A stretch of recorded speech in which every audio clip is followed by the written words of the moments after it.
أعوذ بالله من الشيطان الرجيم بسم الله الرحمن الرحيم આજના દરસનો આપણો સબ્જેક્ટ છે સદકો આપવો, અલ્લાહની રાહમાં ખર્ચ કરવો, ખૈરાત કરવી વગેરે.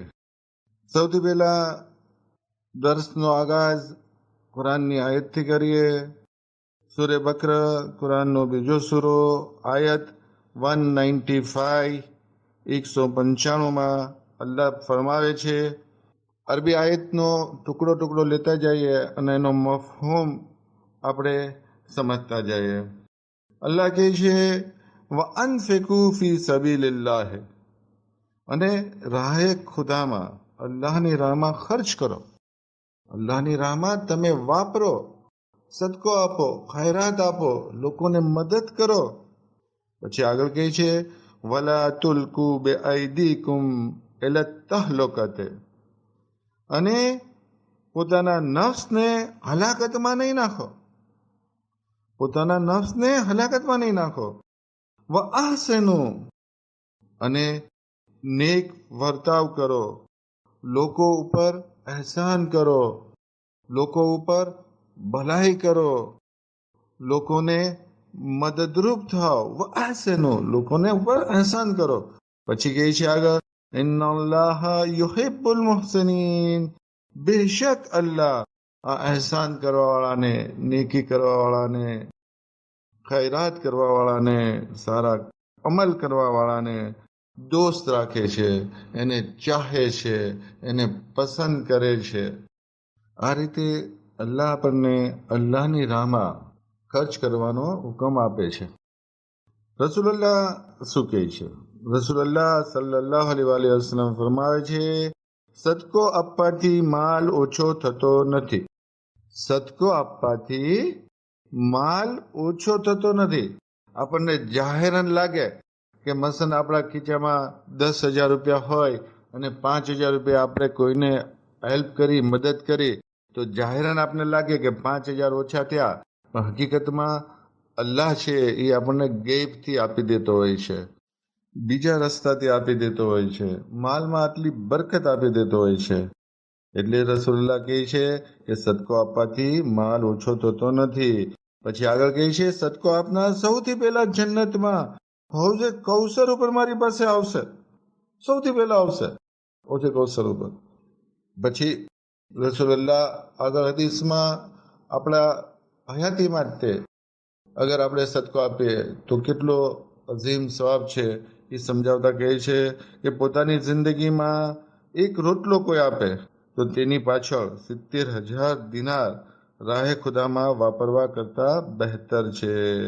જિંદગીમાં કોઈ રોટલો જ આપે એ પછી 70,000 દિનાર વાપરવા કરતા બહેતર છે. તો આપણે આપણી હાથે જ તે અલ્લાહની રાહમાં આપતું રહેવું જોઈએ. ઇમામ સાદિક અલી ઇસ્લામ ફરમાવે છે કે પોતાની સવારની શરૂઆત સદકો આપીને કરો અને એનો શોખ રાખો. કારણ કે જે કોઈ મોમિન અલ્લાહથી બદલો મેળવવાની નિયતથી સદકો આપે, જેથી અલ્લાહ આકાશથી જમીન ઉપર નાઝિલ થનારી આફતથી સલામત રાખે છે. ચોક્કસ અલ્લાહ તેને તે દિવસની આફતથી સુરક્ષિત રાખશે, સલામત રાખશે. આપણી પણ એ આદત હોવી જોઈએ કે સવારના તે એક રકમ સદકો આપી અને પછી તે આપણે ઘરની બહાર નીકળીએ.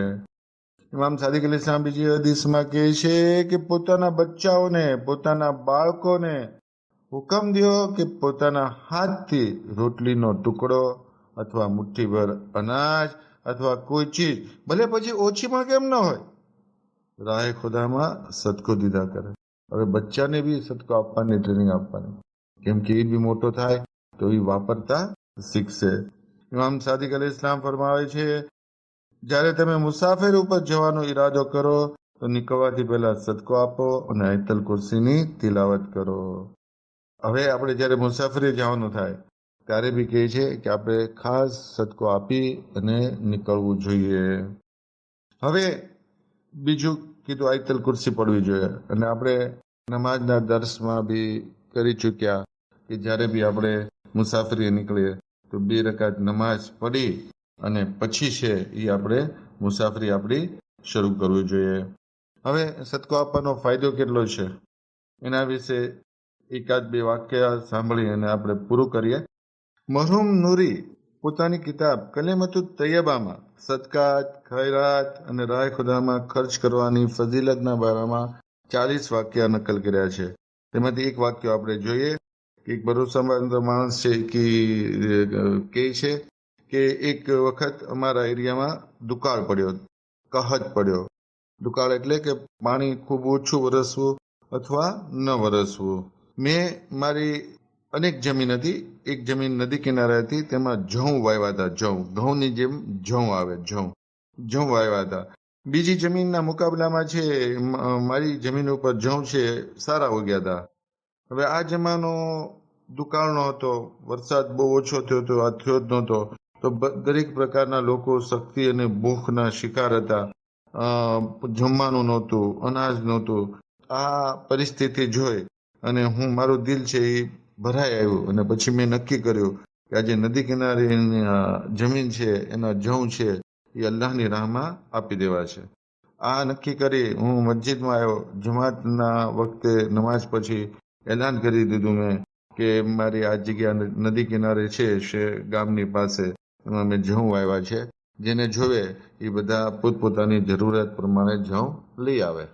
આ એલાન સાંભળીને તમામ જરૂરતવાળા લોકો છે એ મારી જમીનમાં જઈ અને જરૂર પ્રમાણે પોતાના જઉં દરરોજ લઈ જવા લાગ્યા.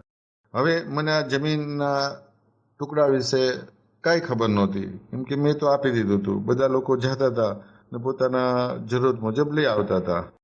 હવે મારી આ જમીન છે એની સિવાય પણ બીજી ઘણી જમીન હતી. તો બીજી જમીનોમાંથી મેં અમારું અનાજ જે હતું એ લણી એટલે કે લઈ લીધું, કાપી લીધું. અને પછી હું ટાઈમ પૂરો થઈ ગયા પછી કે ભાઈ હવે બધાએ આ જમીન ઉપરથી બી લઈ આવે કે બચ્ચું નહીં હશે, હું મારી જમીન તરફ આવ્યો કે એ માટે કે એમાં કાંઈ બચ્ચું કાંઈ ડુંડા પડ્યા હોય, જઉં હોય તો દુકાળનો જમાનો છે એ હું ભેગા કરી લઉં અને જમીન મારી સાફ કરી નાખું. આમ વિચારી હું મજદૂરોને લઈને મારી જમીન ઉપર આવ્યો અને મજદૂરોએ જઉં કાપવાનું શરૂ કર્યું. તો હું આશ્ચર્યમાં પડી ગયો કે જે બીજી જમીનમાં જે જઉં મને મળ્યા હતા એની કરતા ડબલ જઉં મને આ જમીનમાંથી મળ્યા. અને આટલું લોકો લઈ ગયા એ તો અલગ, જાણે કોઈ અસર જ નહોતી લઈ ગયા એની. આટલા જઉં મને આ જમીનમાંથી મળ્યા. ત્યારે હું વિચારવા લાગ્યો, વલ્લાહુ યુઝાઇફુ લિમન યશાઉ, અલ્લાહ જેને ચાહે છે એને બેહિસાબ રોજી આપે છે.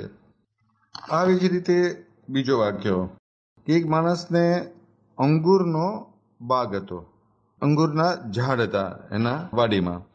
હવે આ એની વાડી હતી, જે બાગ હતો એ મેઇન રોડ ઉપર પડતો હતો. હવે જ્યારે પહેલી વખત અંગૂર આવી, બરાબર, તો મારા આ જે વાક્યો બંધ કરનાર કહે છે કે મેં એવું નક્કી કર્યું કે જે બહારની સાઈડ જે રોડ છે ને આ જેટલા ઝાડ પડે છે એટલે ઝાડના જે શાખ હોય, ડાળી હોય એ બહાર પડતી હોય, તો એ શાખમાં જે બી અંગૂર થાય ને એ રસ્તામાં જેટલા લોકો છે એ ખાય લઈ જાય એવું એલાન કરી દો. એટલે એને જે માળી હતો એને હિદાયત દીધી કે બધાને છે એ લઈ જવા દેજો અને કહેજો કે જોઈએ એ લેતા જાય. હવે જે વાડીની બહારની સાઈડના ઝાડમાં ડાળીઓ હતી જે એ અંગૂર છે એ લોકો એલાન સાંભળ્યું તો લોકો છે એ નીકળતા જાય ને અંગૂર તોડતા જાય, પોતે બી ખાય ને ઘણા ઘરે બી લેતા જાય. હવે મેં છે એ બાગની અંદરની સાઈડ હતી એના અંગૂર છે એ બધા વીણી લીધું, માણસો રાખી અને વીણાવી લીધું ને બહારની ઝાડ છે એ લોકો માટે છોડી દીધું. જ્યારે સિઝન પૂરી થઈ તો હું હવે આ તરફ આવ્યો કે અહીંયા જે પાંદડામાં છુપાઈને કાંઈ અંગૂર રહી ગયું હોય તો એ વીણી લઉં, કેમ કે લોકો તો રસ્તા જ હાલતા જાય, જે પાસે આવ્યું હોય એ લઈ લે કે બહુ પછી અંદર કાંઈ વીણવા ન ગયા હોય તો હું વીણી લઉં એટલે આખું કામ પૂરું થઈ જાય. તો હું પછી ત્યાં માણસો મોકલ્યા તો આટલી અંગૂર ત્યાં મોજૂદ હતી કે જે અંદરના ભાગમાં મળી ને એ કરતા ડબલ અંગુર, અનેક ગણી અંગુર અહીંયા હતી અને લોકોએ ખાધી, લઈ ગયા ઘરે, એ તો અલગ. આ સિવાય આની કરતા મને અનેક ગણી અંગુર અહીંયાથી મળી, બહારની ઝાડની ડાળીઓમાંથી મળી. ત્યારે આમ થાય કે અલ્લાહ જેને ચાહે છે એને બેહિસાબ રોજી આપે છે. તો રસૂલુલ્લાહ પણ કહે છે કે સદકો આપવાથી માલ ઓછો થતો નથી. અલ્લાહ બી હુકમ કરે છે આપણને કે આપણે અલ્લાહની રાહમાં વાપરીએ, લોકો પર એહસાન કરીએ અને આપણે આ દુનિયા અને આખિરત બંને કામયાબ કરીએ. દુનિયાની જિંદગી તો આપણા માટે ઇમ્તિહાન છે, એક મુદ્દત છે, અમુક મુદ્દત છે. પછી આ મુદ્દત પછી આપણે આખિરતના તબદીલ થવાનું છે, આખિરતની જિંદગીમાં. તો ત્યાં આપણે કામયાબ થઈએ. અલ્લાહ પાસે દુઆ કરીએ કે અલ્લાહ આપણને જે કાંઈ બોલ્યું અને સાંભળ્યા અને એના ઉપર અમલ કરવાની તૌફીક આપે, આપણી બધી જ નેક હાજતો પૂરી કરે, આપણી રોજીમાં ખૂબ જ બરકત આપે, ખૂબ જ વધારો કરે. વાખિર દાવાના અને અલ્હમ્દુલિલ્લાહ રબ્બિલ આલમીન.